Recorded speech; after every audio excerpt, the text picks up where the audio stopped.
The 12-day, 5-country trip, the longest Far East itinerary for a president in a generation, comes at a precarious moment for Trump.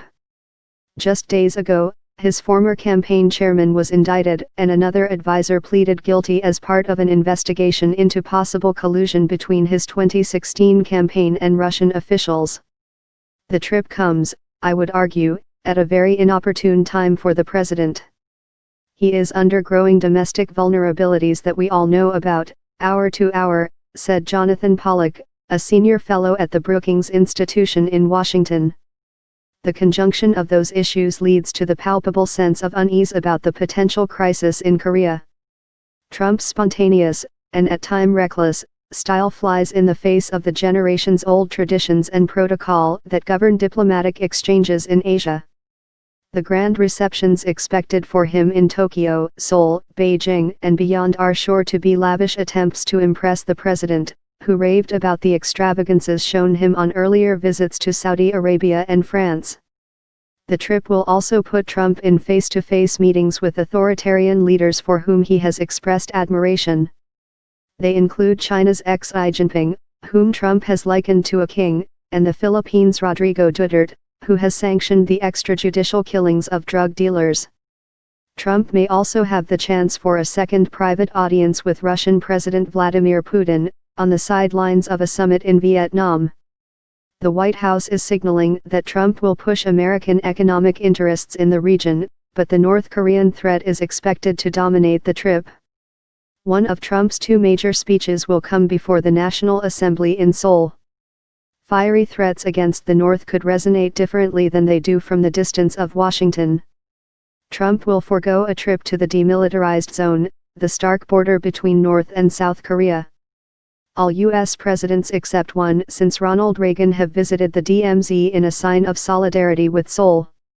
The White House contends that Trump's commitment to South Korea is already crystal clear, as evidenced by his war of words with Kim and his threats to deliver fire and fury to North Korea if it does not stop threatening American allies. The escalation of rhetoric, a departure from the conduct of past presidents, has undermined confidence in the U.S. as a stabilizing presence in Asia. There's a danger if there is a lot of muscle flexing, said Mike Chinoy, a senior fellow at the Institute at the University of Southern California. Trump has been going right up to the edge, and I wouldn't rule out some sort of forceful North Korean reaction to Trump's presence in the region, he said. The White House said Trump would be undeterred. The president will use whatever language he wants to use, obviously.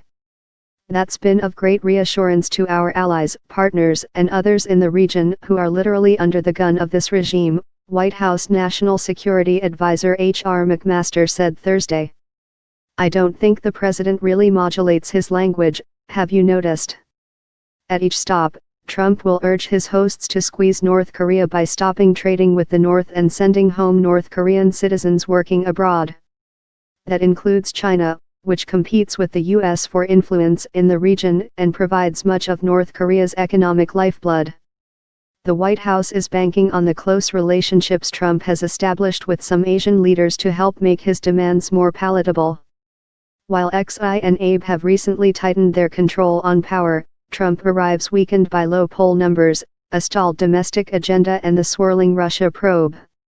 His early withdrawal from the Trans-Pacific Partnership demolished the Obama administration's effort to boost trade with some of the world's fastest-growing economies and sustain America's post-World War II strategic commitment to Asia. Trump is expected to outline his economic vision for the region, which includes a preference for one-to-one relationships over multinational agreements, during a speech at a summit in Vietnam. He is not expected to offer any concrete economic policy changes while in Asia, though some new contracts for American businesses may be announced. His administration's eager embrace of a deeper strategic partnership with India and other democracies across the Pacific risks alienating China and Pakistan. The White House did, at the last minute, extend the trip for an extra day so Trump could attend the East Asia Summit in the Philippines. At the same time, Trump can point to some early successes in Asia. He won Beijing's support for the toughest international sanctions yet on North Korea. Tensions in the disputed South China Sea that escalated as China conducted a massive land reclamation effort on Obama's watch have ebbed. Long-standing U.S. alliances with Thailand and the Philippines have been repaired by engaging their authoritarian leaders and sidelining human rights concerns, though the White House suggested Trump may chide Duterte privately. How much does it help to yell about these problems? McMaster said. The White House hopes the trip could offer a chance at a reset as a tumultuous first year in office winds down. Trump's advisors see it as an opportunity for the president to forcefully assert U.S. pledges to its allies and deliver a fierce warning directly to North Korea's Kim, whom he has belittled as Little Rocket Manitoba. Before he left Hawaii, Trump had his motorcade stop at the Trump International Hotel Waikiki because, as White House Press Secretary Sarah Huckabee Sanders put it, the president wanted to say hello and thank you to the employees for all their hard work. Trump didn't stay at the hotel during his one night in Hawaii.